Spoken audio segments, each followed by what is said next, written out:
O Senhor esteja convosco. Ele está no meio de nós.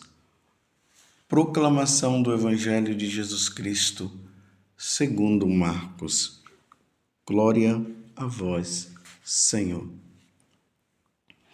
Naquele tempo, Jesus se manifestou aos 11 discípulos e disse-lhes: Ide pelo mundo inteiro e anunciai o Evangelho a toda criatura. Quem crê e for batizado será salvo. Quem não crê será condenado. Os sinais que acompanharão aqueles que crerem serão estes: expulsarão demônios em meu nome, falarão novas línguas. E se pegarem em serpentes ou beberem algum veneno mortal, não lhes fará mal algum. Quando impuserem as mãos sobre os doentes, eles ficarão curados. Depois de falar com os discípulos, o Senhor Jesus foi levado ao céu e sentou-se à direita de Deus. Os discípulos então saíram e pregaram por toda parte. O Senhor os ajudava e confirmava sua palavra por meio dos sinais que acompanhavam. Palavra da salvação. Glória a vós, Senhor. Meus irmãos e minhas irmãs, continuamos nesse tempo maravilhoso da igreja, que é o tempo pascal. Jesus ressuscitou verdadeiramente, aleluia. E para você eu digo mais uma vez, feliz Páscoa. Hoje a igreja celebra a festa de São Marcos, evangelista. São Marcos, ele era primo de Barnabé, acompanhou o apóstolo Paulo em sua primeira viagem e depois também o seguiu até Roma. Ele foi discípulo de Pedro, de cuja pregação se fez intérprete no evangelho que escreveu. Atribui-se a ele a fundação da igreja de Alexandria. É importante notar que São Marcos foi o primeiro evangelista, ou seja, foi aquele que escreveu o primeiro evangelho, cujo o nome traz o nome dele. São Marcos, ele era discípulo de São Pedro. Então, vamos dizer assim, São Pedro pregava, anunciava o evangelho, e São Pedro e São Marcos, ele foi escrevendo por inspiração divina os Atos de São Pedro. E aí surge o Evangelho de São Marcos. Hoje a igreja se reveste de vermelho, porque ele foi martirizado. E é bonito que o Evangelho de hoje, que já foi visto nesses dias no tempo pascal, faz mais uma vez esse convite de nosso Senhor Jesus Cristo: ide pelo mundo inteiro e anunciai o Evangelho a toda criatura. Quem crê e for batizado será salvo, quem não crê será condenado. E aí os sinais acompanharão aqueles que crerem. Eles expulsarão demônios em meu nome, falaram novas línguas e assim por diante. E graças a este envio de Jesus aos apóstolos, ide por todo mundo e pregai o evangelho. Vocês notam que no evangelho de hoje diz que Jesus depois ele subiu aos céus e sentou à direita de Deus. E enquanto Jesus está sentado à direita do Pai, a igreja que é missionária vai anunciando o evangelho e salvando almas, e salvando almas, e salvando almas, até o dia em que o Pai disser: Jesus retorne à terra para buscar aqueles que são fiéis, que damos o nome de segunda vinda de Jesus, pois na primeira vinda ele veio para salvar. Neste intervalo da sua morte, ressurreição, ou melhor, da sua encarnação, morte, ressurreição e ascensão ao céu, ou seja, o retorno dele para o Pai. Neste tempo em que aguardamos o retorno dele, segunda vinda, a igreja vai evangelizando. A igreja nunca parou de evangelizar e nunca vai parar de evangelizar. E graças ao envio dos apóstolos a todas as nações, porque as nações pagãs precisariam voltar para a verdadeira igreja de nosso Senhor Jesus Cristo, voltar para nosso Senhor Jesus Cristo, ter Jesus como Rei e Senhor.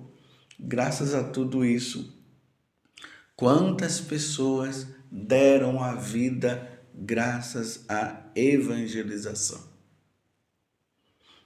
Os apóstolos, primeiramente.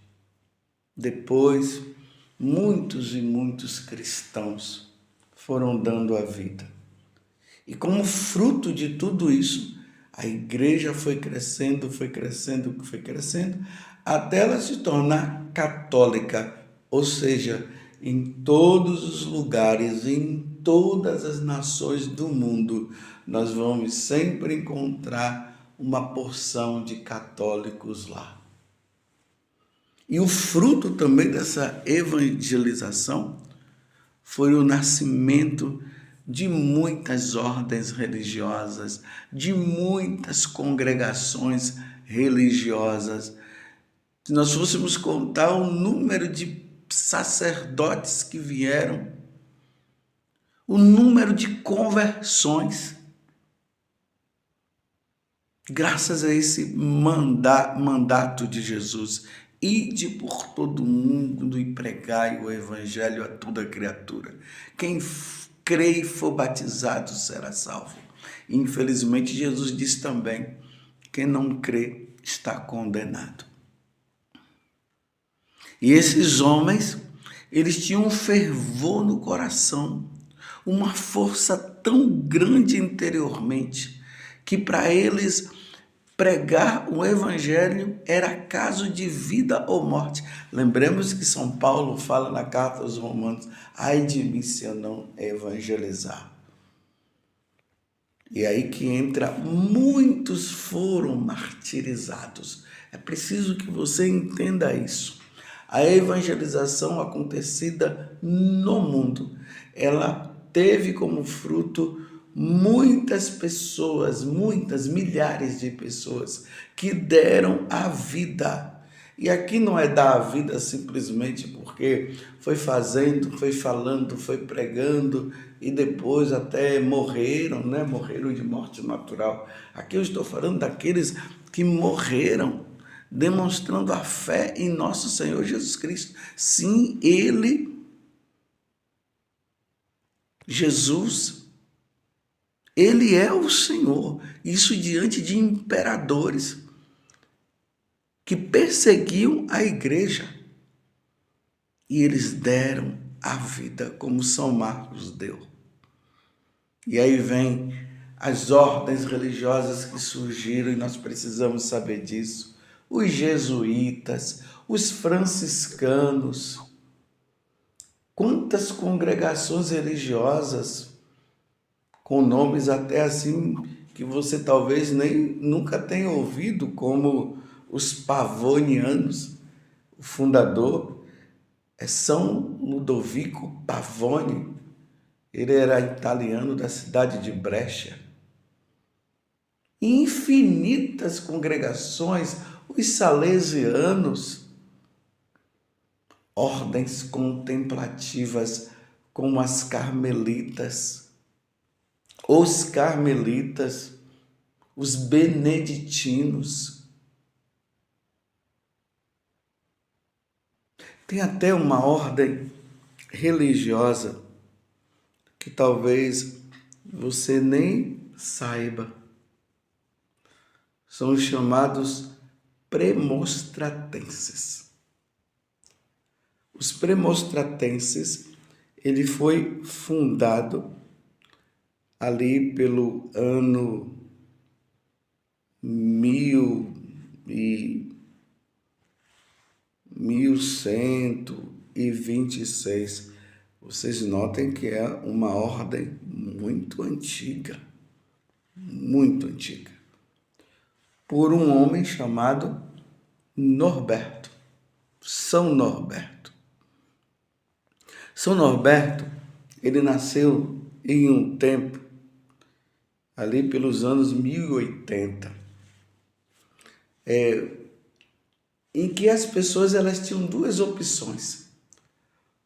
Ou elas se tornavam militares, ou elas se tornavam religiosas. Eram essas duas opções. E Norberto, ele escolheu de ser religioso.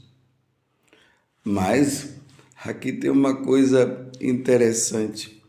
Ele entra na congregação, ele se torna religioso, porque a vida religiosa naquele tempo dava muito status para as pessoas.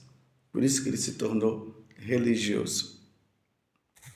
E aqui entra um fato muito importante na vida de São Norberto, que eu quero contar aqui para você. Até mesmo para nós entendermos os tempos que nós estamos. Então, São Norberto era religioso, mas levava uma vida assim, dissoluta. Não era um religioso convertido, não. Não era.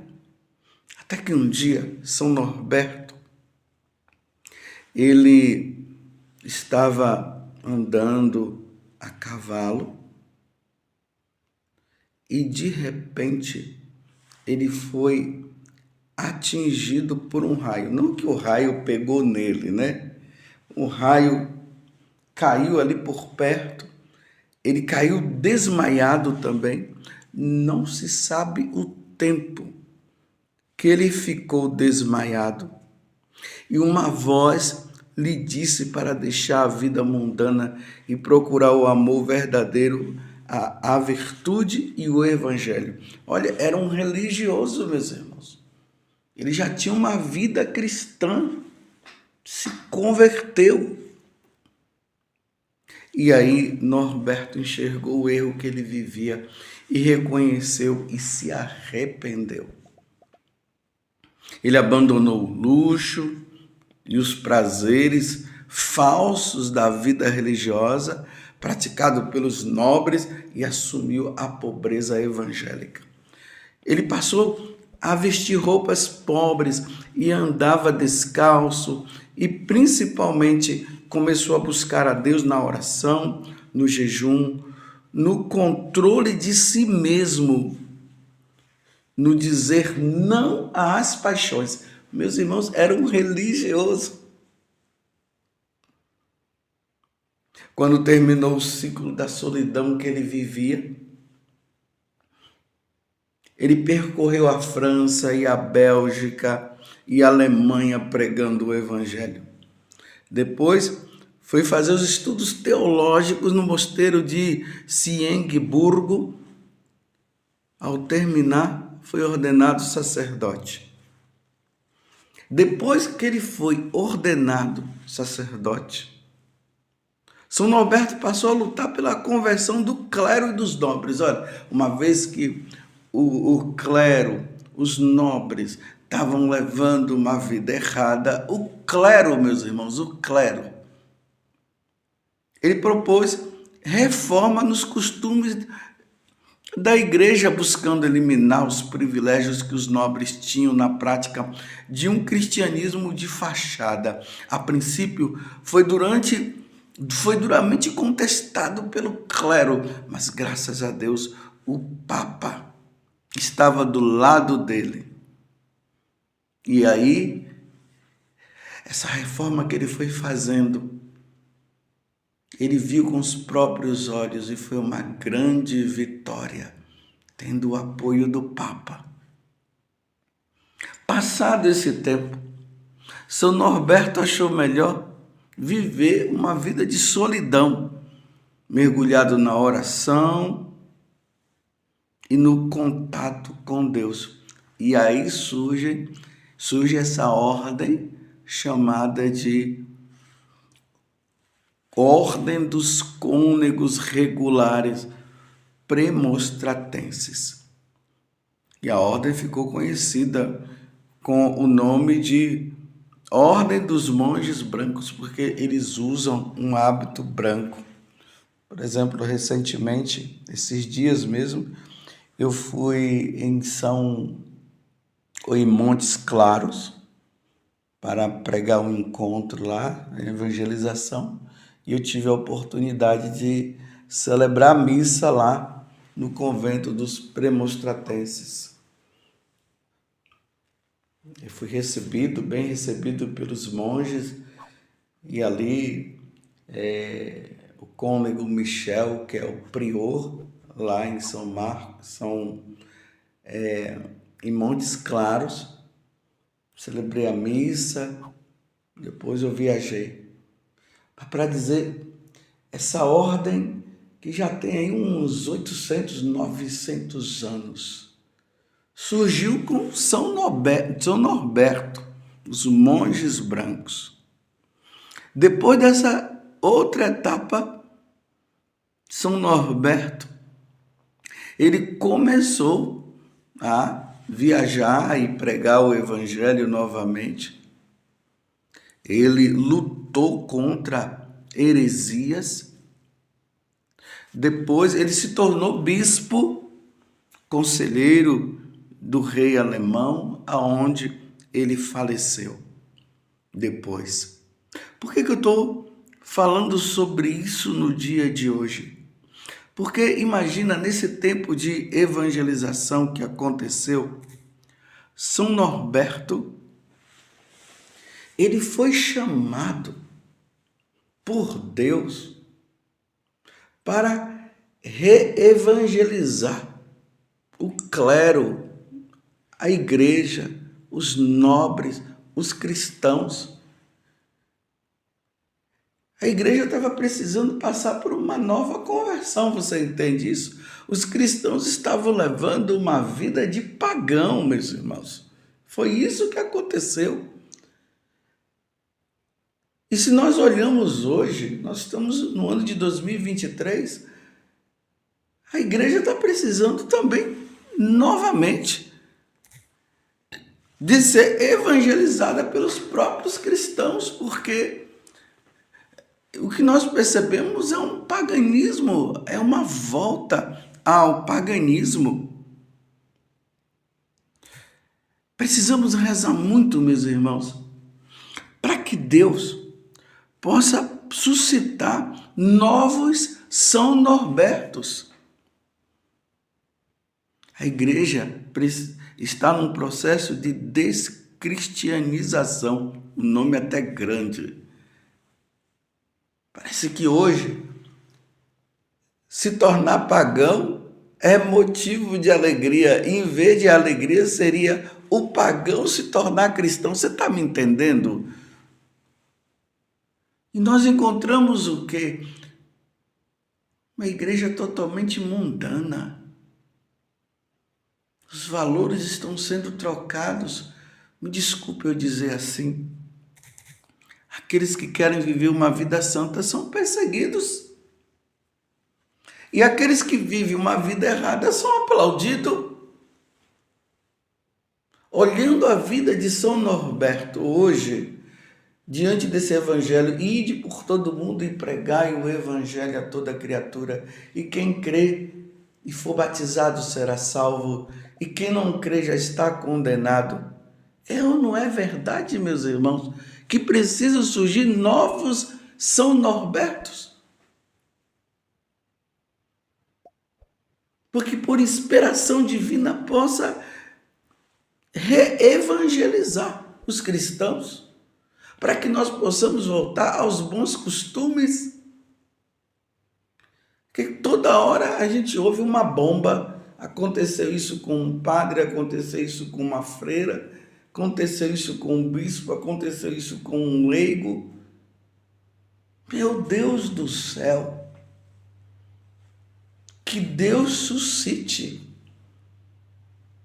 para que nós possamos voltar às nossas raízes, às raízes cristãs, porque senão os cristãos vão se perder. O que me faz ficar tranquilo é que Jesus disse que as portas do inferno não vão prevalecer contra a Igreja Católica. Mas é um caso de vida ou morte. A mundanidade entrou na igreja. Enquanto que a igreja vai para o mundo para tirar a mundanidade, hoje a gente observa que a mundanidade entra na igreja.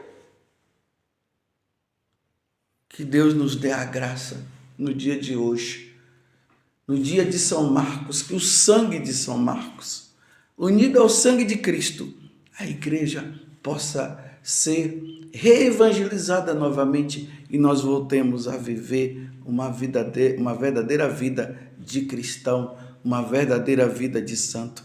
Que Deus nos dê a graça, que Deus me dê a graça de ser fiel.